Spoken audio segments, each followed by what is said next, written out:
Hi, friends. Good morning. Welcome back. How are you? How was your week?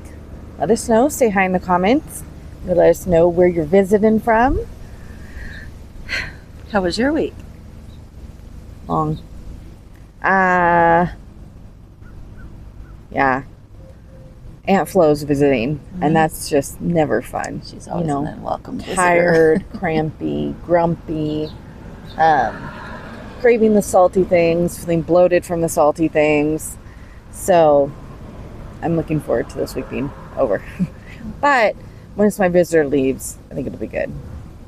And it'll be nice, as we're getting ready here to celebrate America's 250th 4th of July. Yeah, it's amazing. God's been good and given us a beautiful place to call home. So fireworks aren't really, well, I'm allergic to smoke. This lady is too. So fireworks aren't necessarily our jam, but my family love it. But just being able to sit out in the sunshine together and probably puzzle, play some games, and eat good food, drink good drinks. Yeah, I'm looking forward to that. Yeah. So, how are you this week? Yeah, okay. All right, I guess. I don't know. Kind of. You don't have my excuse. No, I don't have your excuse. Yeah, just kind of. Just a week. Yeah, sometimes, just a week. Yeah, those days are just ticking off, and yeah, I feel that. Highlights, I think, in the gardening adventure we're doing this year. Sweet peas finally bloomed, and they are so pretty. heavenly. So heavenly. Our tomatoes are getting bigger by the day. They have swallowed the entire veggie box, and the squash is now growing out in the ground. Tried to grow into the peach tree. I had to disentangle it, but it's exciting to start seeing. Even my rose, I thought was done, and it's doing another round of blooms. So it's exciting to see kind of stuff growing and things happening for all that work we've been putting in of watering and prepping beds. And so We've harvested a bunch of lettuce for salads. yeah, we have gotten a lot of lettuce. Nasturtiums. Nasturtiums. Still not sure what that broccoli's doing over there, but It's getting bigger, whatever it's getting doing. bigger. That's it. My spinach was a fail Oh. because, I didn't really do any research. I just bought the starts. Turns out it was not the right time of year to plant spinach. Go figure. So I'm going to try that again, I think, at the end of summer, into the fall. Maybe. We'll see. I don't know. I'm not loving gardening. Yeah. Yeah. It's not your cup of tea. Yeah. I don't know. A little bit, maybe, but I don't know. Yeah. I don't think I'd ever want to be someone who has a giant garden. Yeah, well, it's just I don't know. I think it requires a lot of. It's just one more thing that you've got to research and have knowledge about, and I'm just To be good at it, yeah. Yeah, all the troubleshooting that comes along, and I'm just yeah, whatever. Go ahead, die. I don't care. I'm over you. I've moved on. This know. Rustic girl's got better things to I do don't with her know. time. But it's something to do, and it was a try, and we're gleaning some food out of it. Speaking of potatoes, those have I'm really excited to see what that does, because that was starting to die back. total experiment. So it'll be fun to knock those boxes open and see what's in there. Yeah. So anyway, so grab your cup if you haven't already and join us. And what are we going to chat about this week? well, we were talking the other day, and I was thinking, our homes are wherever they may be. For me, mine feels very, I don't even want to say transitional. It does a little bit just because of, thinking forward. But there are places that we go to recharge, rest, be with the people that love us the most, even if that's just your cat, which days I question how much he loves me, but it's your haven, right? And even for me, in this season, even with Joe, with your dad gone, that it's been my cocoon, my little safe place to just be and to recharge. And so I think in that context, we need to be intentional of bringing things into our homes that that nurture us and lift us up, bring us joy, a little smile. And a lot of times those things are not, sometimes they are, sometimes they're purposeful things, like a cozy blanket that brings us comfort.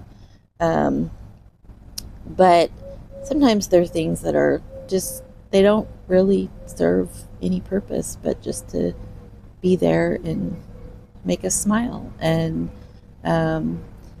or give us a feeling of belonging and accomplishment.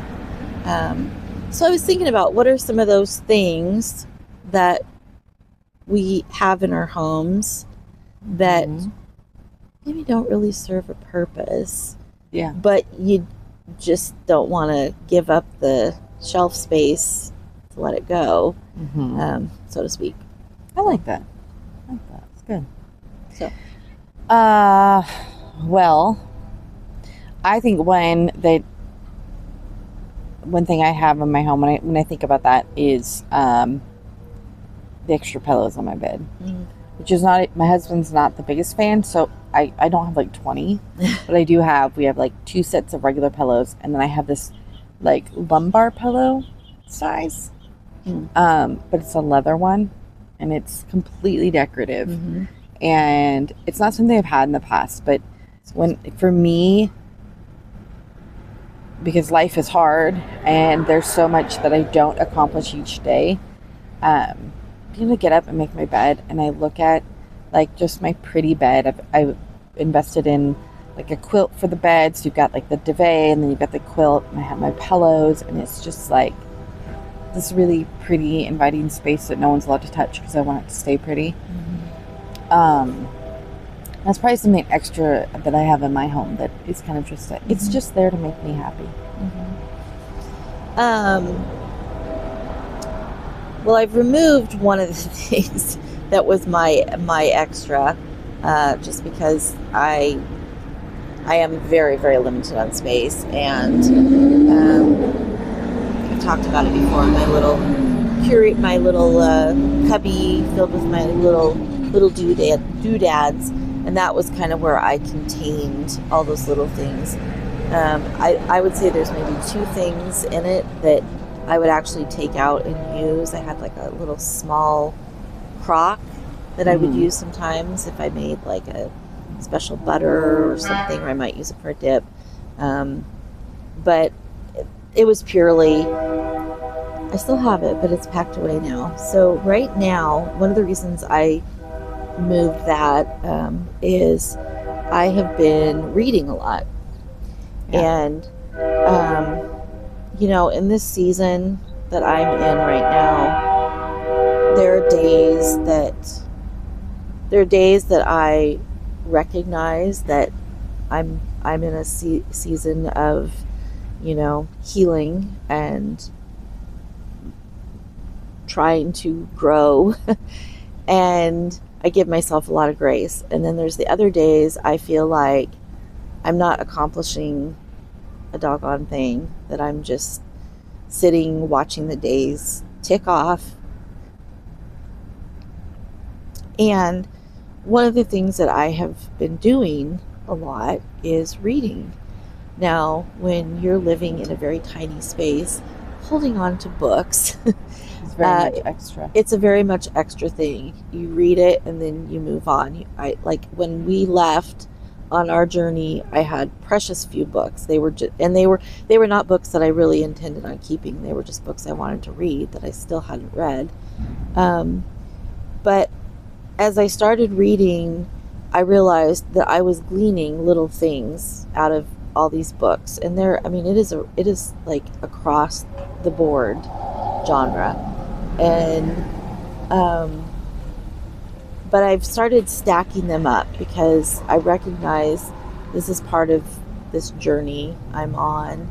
And so they serve really no purpose, right? They're books that have already been read. They've fulfilled their purpose. Yeah. But I've stacked them up, and that stack of books,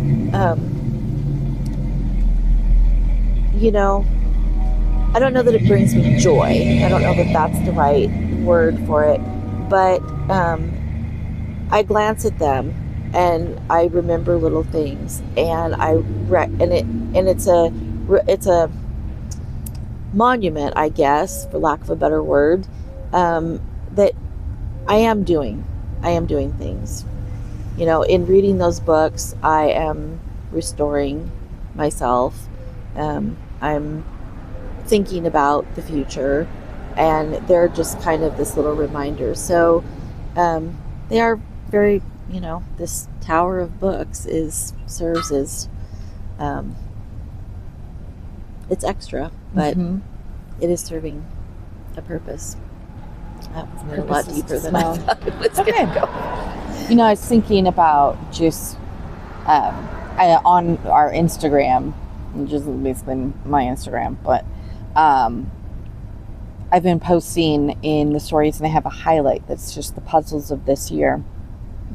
And it's kind of the same. It's like this little acknowledgement, I guess, of time passing and how we've been spending it.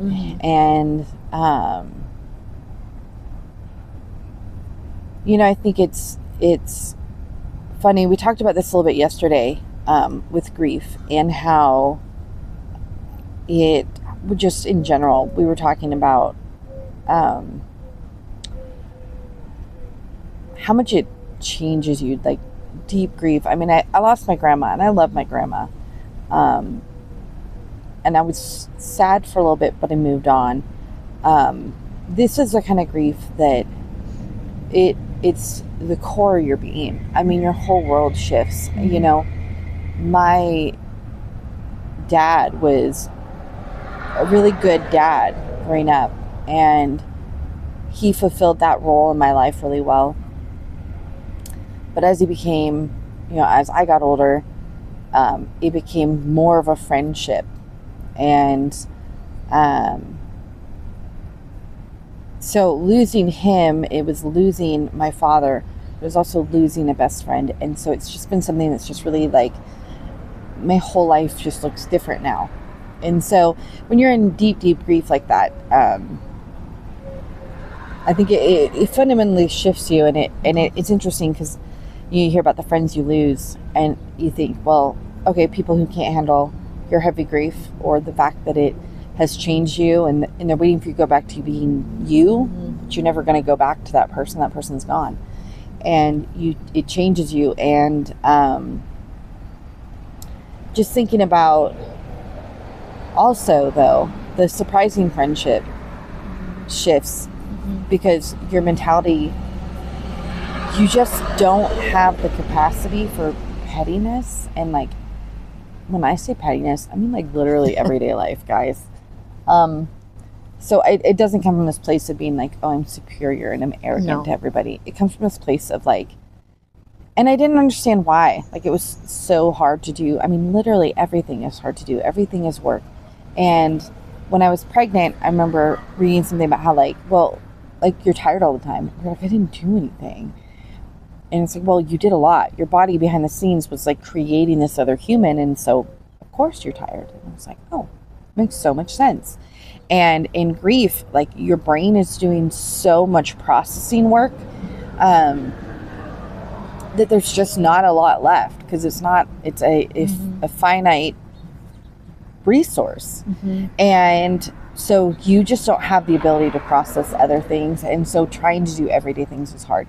And so you just don't have that, like, I don't have the capacity for everyday little problems. And that for that reason, sometimes it's like, depending on the relationships, you end up just choosing to withdraw from people. And by the way, someone watching who's a friend of mine who I've withdrawn from, there's It's not you. Same. That is one reason. And then I think that the other side of it is you withdraw because you just don't have the ability to share. And so, like you mentioned, your house being your cocoon. I mean, that's really what my second oldest daughter is an extrovert. And so she's like, we're just home all the time. I want to go somewhere. I'm sick of being home. And I'm like, well, I'm an introvert. And leaving the house makes mommy lose her mind. But yeah, so like there's part of it is just like you're at home because you're withdrawing to process. And then there's people that, I think there's that hope that the ones you love will still be there when you come back out and you emerge from that. So for those of you who we've hidden from, know that we appreciate that you're still there waiting for us. I have one friend who kept reaching out and I just didn't really have it in me. I just didn't respond. And I just felt really bad because it was not someone I withdrew from because I couldn't handle them. I just didn't have anything to give. And finally I was like, I'm sorry, I'm ignoring you. I still have a lot to give right now. I sit in my yard and say it's puzzling if you ever want to come by. And she came over and sat and we talked a little bit, but then there was a lot of time we just sat next together. And it was just that being together that I think was such a blessing. Not feeling alone in your grief is huge. There's a huge shift. I don't know. I was thinking about comfort and things that are helping, and sometimes it's not being around people, and sometimes it's about people just being there, even if it's uncomfortable. I don't expect anyone to have the right words to say because I guarantee you don't have them, because there isn't right words to say. And I think if you know someone going through deep grief, just being there, we don't have to talk, we can just say it, is big. It's helpful. Anyway.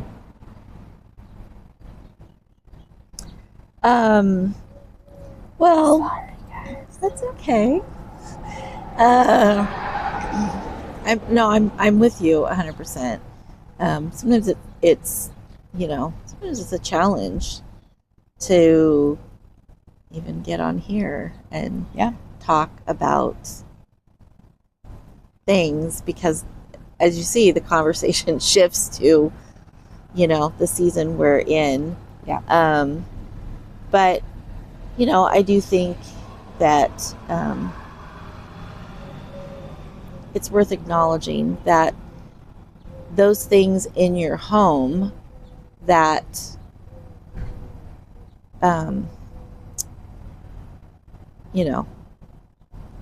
that have that special meaning for you, that may not serve a purpose, but they have that. Other than that,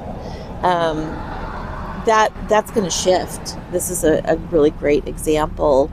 I think in another season of my life, a stack of books would not provide comfort or be like a tangible marker that, okay, I am doing something. I am making progress. So it's really about what it is for you. Maybe it's bringing fresh flowers into your house every week. I mean,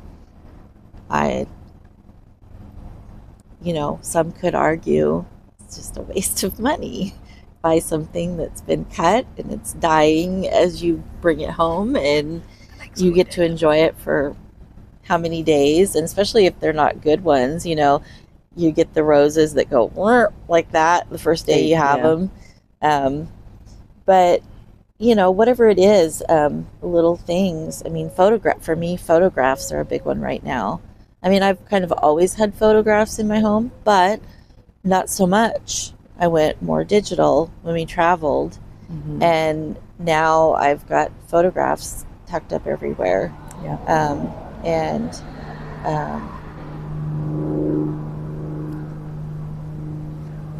My left leg went dead. I was trying really hard to act normal. Oh, man. No, I agree. Oh my word, guys. That's the worst feeling. Yeah. I think it's about figuring out what, oh my word, okay, what provides comfort in your home. And I'm just powering through. You know, you got to move your foot, and you just tell yourself, like, I just got to do it. Just move it. You tell yourself that it's useless or it's just taking up space. But if it provides you comfort and joy, I think that there's nothing wrong with that. You know, we talk a lot about living simply and being intentional with our decorating, and that is not the same as minimalism. That's not the same as just having less because less is better. It's having less because we want to let what you love shine. And so in some seasons, that's going to look like a book. But it's being intentional. I mean, like, that stack of books is bringing me joy right now. It's making my home feel comfortable for me. And 6 months from now, reevaluating. Is that stack of books still bringing me joy? Is, you know, whatever it is it the candles? Is it the fresh flowers? Right. Is it the, whatever your thing is that's like bringing you comfort? Well, you know, being thoughtful about it. Yeah, and again, always evaluating, because sometimes things can just get stagnant and they're just things sitting there taking up space. I picked up first I picked up this really nice, heavy, it's like a handmade pottery bowl that I picked up at a thrift store, and totally impractical, you know. I mean, it's fine while I'm sitting, but it is not the kind of thing you would take on the road with you. Right. But it just, something about it brought me joy. And, you know, I don't, you know, now it's kind of sitting buried under stuff. And then I also picked up another at a garage sale. Somebody had made this really pretty pottery berry bowl, you know, strainer. And I thought, oh, that's even better to like put some fruit out on, and I can use it. And I really don't have room for it. I'm like, if you've been in a motorhome, you know, there's like not a ton of counter space, and I probably have more than some maybe. But I move it, you know, I move it off and stuff, because it's again, it brings me, it's like, it's so pretty and it feels so homey, and but again, you know, down the road I might go, you know what, I'm getting tired of moving this thing around, and it doesn't really bring me that much joy anymore. And so out it goes. So yeah, for sure, I think we always have to be evaluating and what's the word? Curating our life, curating our home. Otherwise it does get out of hand. You mentioned yard sale, and I feel like we wanted to do an update of our yard sale definitions. Oh, yeah. We've decided there's a new category. Oh boy.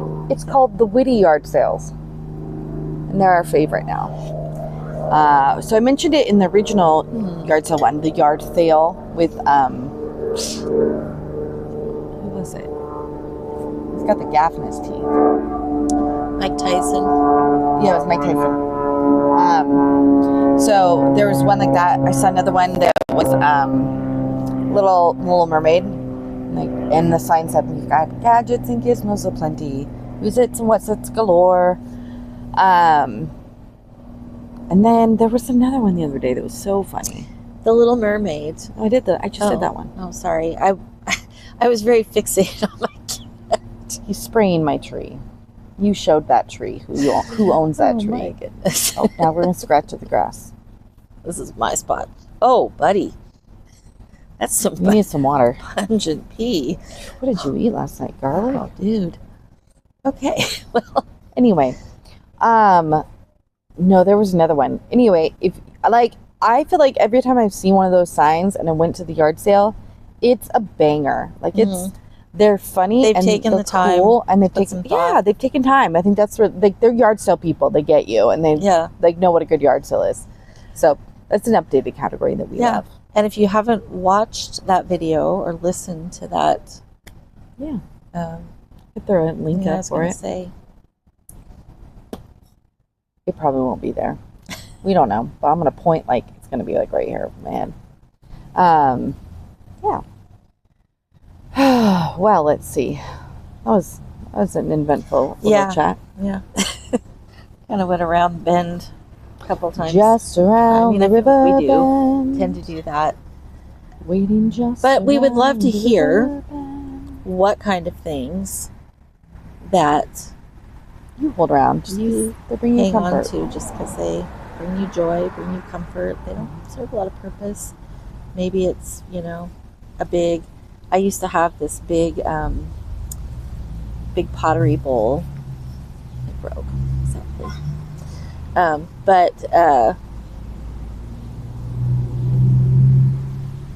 The light is blinding me again. I know.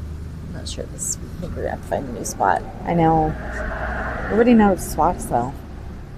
Yeah. In the summertime, the schoolhouse gets too shadowy with our bookcase backdrop, and my children are in my house. So,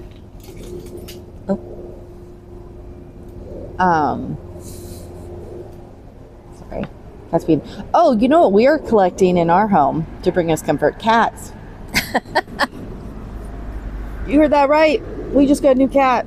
My husband determined we needed a new cat in our life, and so we've added 2 cats in the last year to our family, and we now have 4, counting Mr. Romeo. But she's adorable. She's tiny and super timid. But sweet little Hope joined our family this last week. And so we've been kind of helping her get acclimated. The first 2 days she just spent under my bed. But she's finally to the point where she comes down a little bit. I think she'll be okay, but yeah. Speaking of cats, I just read a little article this morning that there is an island in Greece that you can go and live there for free in exchange for helping to care for their homeless cat population. Apparently, I can't remember the name of the island, but they have thousands of stray cats. And so they'll provide housing for you and your utilities and whatnot, and sometimes even food, and you help take care of these cats. You assist at the shelter, and they have veterinary services and stuff, and kind of just fostering and caring for these cats, and you can stay there for free. And I was Let's do it. Our next video will be from Greece, guys. I was like, That's pretty cool. but then the rest of your time is yours to, Wow. I know. I was like, That's pretty snazzy. Greece is one place that's I've never wanted to be an international traveler. Never, that type of travel has never really drawn me. But Greece has always fascinated me. I don't know. I would say I definitely want to go there. It's not necessarily on my bucket list, but I think if I were to go somewhere, that might be. I don't know. Yeah. Just you look at those, those little islands where the houses go up into the little streets. So pretty. Sisterhood of the Traveling Pants, and there's been several movies over the years that really focus. And I'm very much into Mediterranean type food now, so I was like, cool place to go. We'll see. I don't know. We really want to do Justin wants to see where he was born in Germany, and so Germany and Greece and Rome, and then Scotland is really high on my list. He really wants to see Alaska, which is not foreign. Yeah, but that was on our list. Yeah. Yeah. We'll see. Whoa! That squirrel just jumped from the fence to the tree. That's 3 feet, and he jumped up. That was amazing. Anyway, thanks for hanging out with us, guys. Yeah. We love chatting with you. We'd love to hear from you in the comments, and we look forward to seeing you next week. Have a beautiful and safe 4th. Be careful. We want all of you to come back with all 10 fingers and 10 toes next week. Yeah, enjoy the time with family and friends, and take a moment to be grateful that, you know, we get to be in this country that's not perfect, but in my opinion, it's one of the best on the planet. Yeah. Anyway, chat at you next week, friends. Bye-bye.